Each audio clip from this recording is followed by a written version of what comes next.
এই কোন খেলা খেলল ডক্টর ইউনূস? রাজসাক্ষী চৌধুরী মামুনের জবানবন্দিতে ওই সময়ের আইজিপি জাভেদ পাটোয়ারি পরামর্শ দিনের ভোট রাতে 50% ভোট সিল মেরে ব্যালট বক্সে রাখার সিদ্ধান্ত দিয়েছে।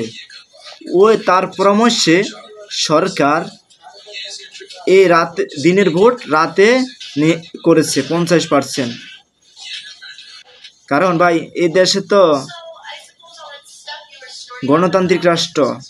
আজকে এমন আছে মাইনকার চিপাই পইরা এই কথা বলছে, কালকে আবার না এই সরকার পরিবর্তন হওয়ার সাথে সাথে আবার অন্য কথাও বলবে। ভোট 50% রাত্রে করছে না 60% করছে সেটা সবাই জানে। দেখা যাক পরবর্তীতে আবার কি বলে। আসসালামু আলাইকুম।